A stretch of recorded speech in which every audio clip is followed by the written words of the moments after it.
Goliath is a Bolliger Mabillard mini hypercoaster located at La Ronde in Montreal, Quebec, Canada, and it is the park's best ride. It is a floater airtime machine with just airtime hill after airtime hill. It also throws in some nice varied airtime moments, including a right-to-left S-hill. While it does not reach hypercoaster heights in terms of height or drop, Goliath is still every bit a Bolliger Mabillard hypercoaster. This is our full-length, in-depth review of the attraction and our comments about what you can expect if you ever make a visit to La Ronde to ride it. Now, let's get into the review. Rumors and speculations that La Ronde would be building a new roller coaster began during the second half of 2004. In September 2005, rumors emerged that Swiss manufacturer Bolliger & Mabillard would manufacture the new coaster, with land clearing and foundation pouring by Martin and Vlemix beginning around that same time. In late October 2005, La Ronde announced Goliath, a Bolliger & Mabillard hypercoaster, which opened in 2006 as Canada's tallest and fastest roller coaster.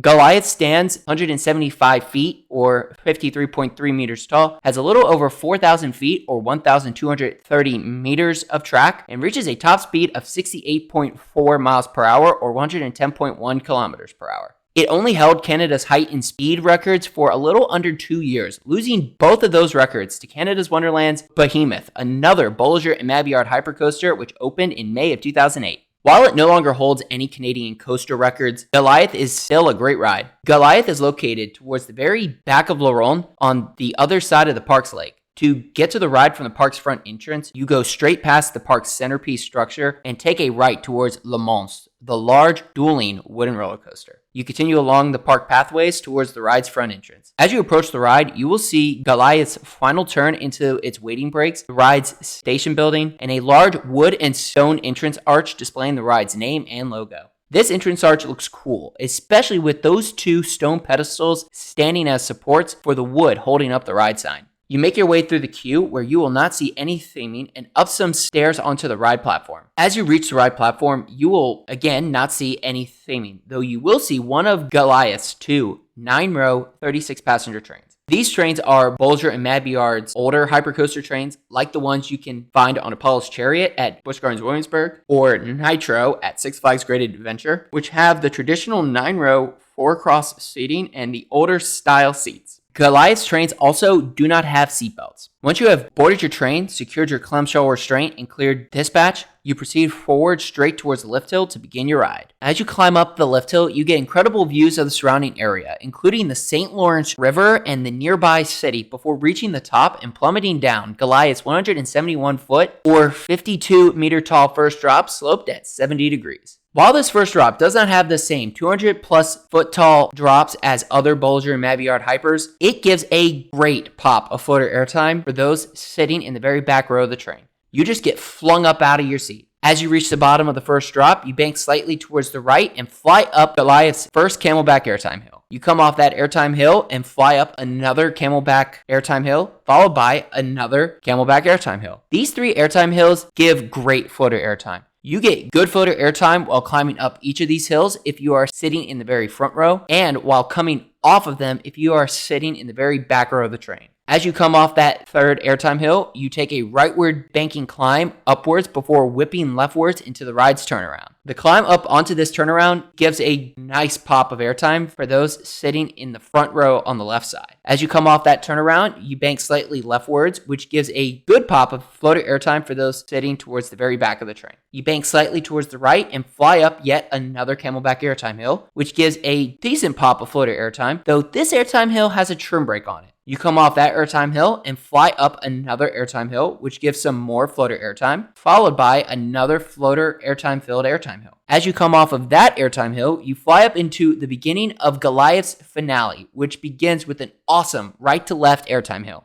This airtime hill begins like the banked airtime hill on Apollo's Chariot that flies underneath its first drop, but it quickly whips towards the left before diving downwards. You then fly up into a leftward overbanked turn, followed by a half airtime hill up into the final brake run, though you go over a quick bunny hop before gliding into the final brakes to complete your ride. Goliath's layout is just floater airtime hill after floater airtime hill. That layout allows for some amazing floater airtime throughout the entire ride. You are genuinely out of your seat most of the time, even on that one airtime hill with the trim brake, which only slightly hits. Goliath also has some great lateral airtime. something that very few Bolliger and Mabillard hypercoasters have. You actually get a nice pop of lateral floater airtime while sitting on the left side of the train during the climb up onto the turnaround and onto the S-hill, and while sitting on the right side of the train coming off of the turnaround and the S-hill. Aside from its airtime, Goliath pulls some good G-forces on its turnaround. Unlike other Bolliger and Mabillard hypercoasters, which have hammerhead turnarounds, Goliath's turnaround is flat and tighter. It is also profiled in such a way that it is not quite a helix, though it gets pretty close to a full 360 degrees. How it manages to pull more G-forces than all of the helix on Thunderstriker at Carowinds in such a short radius is quite impressive. While it does not have the same height, speed, or length of many of the other Bolliger and Mabillard hypers out there, Goliath still delivers on several aspects we look for in a good hyper. A great first drop, moments of sustained floater airtime, some G-forces, and a long ride duration. It is the lack of height and speed that holds it back though. While its first drop is good, Goliath just does not have the height to create that sustained feeling of falling forever that you have with Behemoth at Canada's Wonderland. The coaster that actually took Goliath's Canadian height and speed records, or even Apollo's Chariot, Bolliger and Mabillard's first ever hypercoaster. And the fact that it does not go over 70 miles per hour makes Goliath's sustained floater airtime moments less sustained. Something that Behemoth, Diamondback at Kings Island, and even Thunderstriker at Carowinds, coasters that opened in immediate succession after Goliath, all do quite well. The one thing that redeems Goliath's ride experience is the fact that it doesn't have a mid-course brake run. It is actually the only North American or European Bolliger and Mabillard hypercoaster without a mid-course brake run.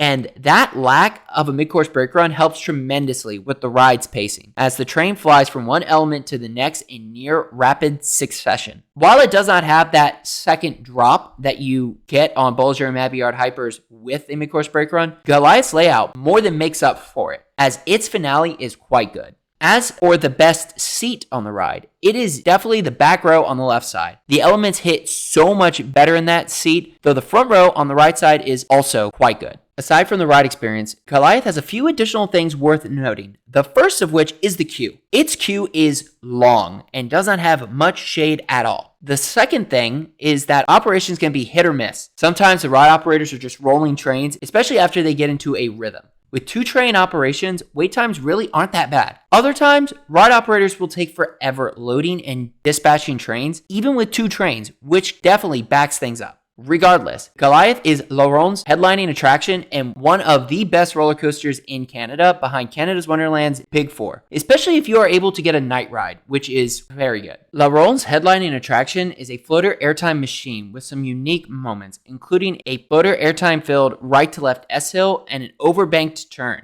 Goliath also has a great first drop, a fairly forceful turnaround, and great pacing, due in large part to the lack of a mid-course brake run. For our final score, we give Goliath La Ronde an 8 out of 10. While it does not have the same height, length, or speed as many of Bolliger and Mabillard's other hypercoasters, Goliath has some of the best floater airtime of any earlier Bolliger and Mabillard hyper. So, let us know in the comments below if you have ridden Goliath La Ronde, and if so, what you think about it. How does it compare to the other Bolliger and Mabillard hypers? And if you enjoyed this video or are new to the channel, please like and subscribe for more coaster content like this. Thank you for watching, and stay tuned for more coaster reviews and amusement park content coming soon to Coaster Adventures, and we hope to see you in the next one.